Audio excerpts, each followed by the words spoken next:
ಸ್ನೇಹಿತರೆ ಎಲ್ರಿಗೂ ನಮಸ್ಕಾರ. ನೋಡಿ, ಇಲ್ಲೊಂದು ಫ್ಯಾಕ್ಟ್ರಿ ಸೇಲ್ಗೆ ಬಂದಿದೆ. ಕಮರ್ಷಿಯಲ್ ಲ್ಯಾಂಡು ತುಂಬ ಚೆನ್ನಾಗಿದೆ ಸ್ನೇಹಿತರೆ, ಸ್ಪೇಷಿಯಸ್ ಆಗಿ ಜಾಗ. ನೋಡಿ, ಲತಾಶ್ರೀ ಅಂತ ಹೇಳ್ಬಿಟ್ಟು ಹೆಸರು. ಮೂಲತಃ ಆಂಧ್ರ ಕಡೆಯವರು ಇವರು. ಕನ್ನಡ ಸ್ವಲ್ಪ ಮಾತಾಡೋಕ್ಕೆ ಸ್ವಲ್ಪ ಕಷ್ಟ ಆಗುತ್ತೆ ಇವರಿಗೆ. ಕುಟುಂಬ ಬಂದ್ಬಿಟ್ಟು ತುಂಬು ಕುಟುಂಬ, ಅಂದರೆ ಚಿಕ್ಕಪ್ಪ, ಕಾಕಪ್ಪ, ದೊಡ್ಡಪ್ಪ ಎಲ್ಲ ಸೇರಿರುವ ಕುಟುಂಬ ಆಗಿರುತ್ತೆ ಇವ್ರದ್ದು. ಶ್ರೀಮಂತ ಕುಟುಂಬವಾದರೂ ಜಂಬ ಆಗಲಿ ಅಥವಾ ದಿಮಾಕ್ ಆಗಲಿ ಇಲ್ಲ. ಮುಂಚೆಯಿಂದಲೂ ದೊಡ್ಡ ಬಿಸ್ನೆಸ್ ಮಾಡಿ ಶ್ರೀಮಂತ ಆಗಿರೋದು. ತಾತ ಮುತ್ತಾತನ ಕಾಲದಲ್ಲಿಂದನೂ ಅಷ್ಟೇ. ಫ್ಯಾಕ್ಟ್ರಿ ಬಿಸ್ನೆಸ್ ಅದು ನೋಡ್ಕೊಳ್ತಿದ್ದ ಮಾವ ತೀರೋದ್ರು. ಅದಕ್ಕೆ ಅದನ್ನು ಮಾರ್ಬಿಟ್ಟು ಸೀರೆ ಅಂಗಡಿ ಓಪನ್ ಮಾಡಬೇಕು ಅಂತ ಇದ್ದಾರೆ ಸ್ನೇಹಿತರೆ.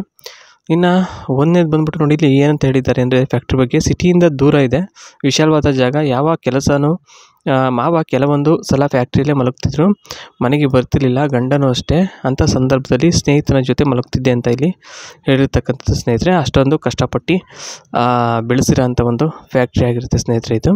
ಇನ್ನು ಎರಡನೇದು ಬಂದ್ಬಿಟ್ಟು, ವಯಸ್ಸು ಇರೋವರೆಗೂ ಚೆನ್ನಾಗಿ ದುಡಿಬೇಕು, ಮುದುಕಿ ಆದಮೇಲೆ ನೆಮ್ಮದಿಯಿಂದ ಬದುಕಬೇಕು ಅಂತ ಮಾವ ಹಾಗಾಗಿ ಹೇಳ್ತಿದ್ರು.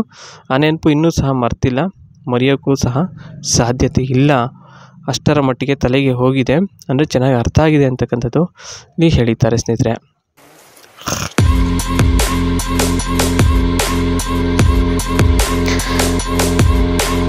ಇನ್ನು ಸ್ನೇಹಿತರೆ, ವಿವರದ ಬಗ್ಗೆ ಇಲ್ಲಿ ಕೊಟ್ಟಿರ್ತಕ್ಕಂಥದ್ದು ಮೊದಲನೇ ಹೇಳಿಕೆ ಏನಪ್ಪ ಅಂತಂದರೆ, ಫ್ಯಾಕ್ಟ್ರಿ ತಗೊಂಡು 11 ವರ್ಷ ಆಯಿತು, ಚೆನ್ನಾಗಿ ನಡೀತಿತ್ತು. ಸುಮಾರು 120 ಜನ ಕೆಲಸಗಾರರು ಇದ್ದರು ಈ ಒಂದು ಫ್ಯಾಕ್ಟ್ರಿಲಿ.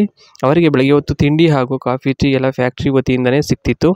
ಮಾವ ಇಲ್ಲದ ಫ್ಯಾಕ್ಟ್ರಿ ನೆನೆಸಿಕೊಳ್ಳೋಕ್ಕೂ ಅಳು ಬರುತ್ತೆ. ಮತ್ತು ಜಾಗದ ವಿಚಾರಕ್ಕೆ ಬಂದರೆ, ಈಶಾನ್ಯ ದಿಕ್ಕಿಗೆ ಫ್ಯಾಕ್ಟ್ರಿ ಬಾಗಿಲು ಮಾಡಿಸಿದ್ದೀವಿ ಅಂತ ಹೇಳಿರ್ತಕ್ಕಂಥದ್ದು. ಇನ್ನು ನೆಕ್ಸ್ಟ್ ಬಂದ್ಬಿಟ್ಟು, ಆ ಜಾಗದಲ್ಲಿ ಸೂಕ್ತವಾದ ಬಿಸ್ನೆಸ್ ಎಂದರೆ ದೊಡ್ಡ ಬಿಸ್ನೆಸ್, ಹೋಟೆಲ್ ಅಥವಾ ಲಾಡ್ಜ್ ಮಾಡಬಹುದು. ಸಣ್ಣ ಪುಟ್ಟ ವ್ಯಾಪಾರಸ್ಥರಿಗೆ ಆ ಒಂದು ಜಾಗ ಅಲ್ವೇ ಅಲ್ಲ ಅಂತ ಇಲ್ಲಿ ಅವರೇ ಖುದ್ದಾಗಿ ಹೇಳಿರ್ತಕ್ಕಂಥದ್ದು ಸ್ನೇಹಿತರೆ.